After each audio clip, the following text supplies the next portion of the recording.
Attack के बाद तुरंत सूचित कर दिया। उसमें सऊदी अरब, यूएई, रूस, अमेरिका, यूके सबको सूचित किया गया कि हमने पाकिस्तान के अंदर टेरर कैंपों को तबाह कर दिया है और सभी ने हिंदुस्तान का फुल सपोर्ट किया।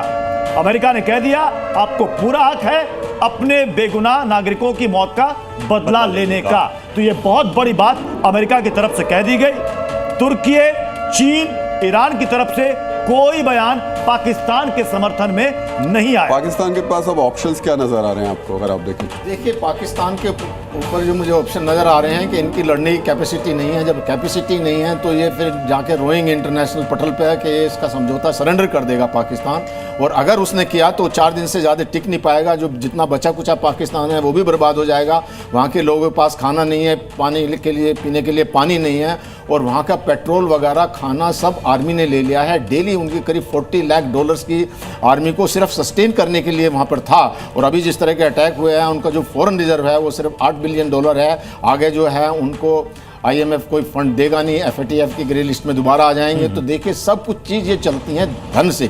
उनके पास मनी बिल्कुल भी नहीं तो है। 18% तो कल उन्होंने बजट बढ़ाया, अपना रक्षा बजट 18% बढ़ा दिया उन्होंने। बढ़ाने से क्या होता है? वो कागजों पे आप बढ़ाते रहिए, जब ग्राउंड पे कुछ है ही नहीं, जब खजाने में कुछ नहीं है, पेपर पे लिखते। उन्होंने 18% क्या बढ़ाया? उन्होंने जो है असेंबली के अंदर अपने जो उनके सेनेट हैं उनकी पे बढ़ा दी 140%। सर, उसकी भी एक दूसरी तस्वीर थी। परसों उन्होंने स्पेशल सेशन बुलाया, उसमें सीनेटर्स पहुंचे ही नहीं। जब बुलाया गया देश के लिए तो गिनती के लोग मौजूद थे, वो आए नहीं देश के लिए लड़ने। वो तो सिर्फ तब आएंगे जब उनको पैसा मिलेगा। भाई हाँ ठीक है, क्या मिलेगा? जब उनके सांसद पहले ही कहते हैं कि अगर जैसी ऐसी नौबत आएगी तो मैं इंग्लैंड भाग जाऊंगा। लेकिन इस बीच मैं अब जल्दी से अपने सहयोगियों का भी रुख करूंगा। बीकानेर से हमारे साथ इस वक्त हमारे सहयोगी जुड़ चुके हैं।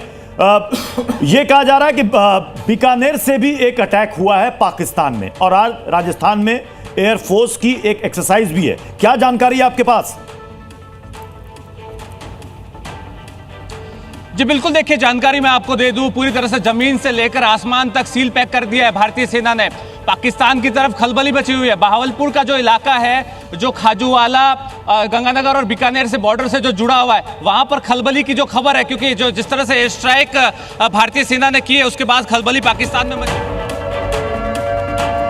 हमले के बाद पाकिस्तान पूरी तरीके से बौखलाया हुआ है और उस बौखलाहट का असर दिख रहा है एलओसी पर। एलओसी पर पाकिस्तान कल देर रात से ही लगातार भीषण गोलीबारी कर रहा है। हालांकि 12 दिनों में वो 45 बार से ज्यादा सीज फायर का वॉयलेशन कर चुका है। अब ये देखिए, तस्वीरें भी अब सामने आनी शुरू हो चुकी हैं। ये पाकिस्तान में जो अटैक हुआ है, टेरर कैंपों को जो उड़ाया गया है, और उसकी तबाही के निशान आपको नजर आ रहे होंगे इन तस्वीरों में। अब सुबह उठ करके पाकिस्तान अपने टीन टपरी और जो बाकी जो है वो अस्थि पंजर, उनको समेटने में भी अभी लगेगा। और रजत भी हमारे साथ जुड़े हुए। रजत, आपके पास क्या जानकारी है एलओसी से?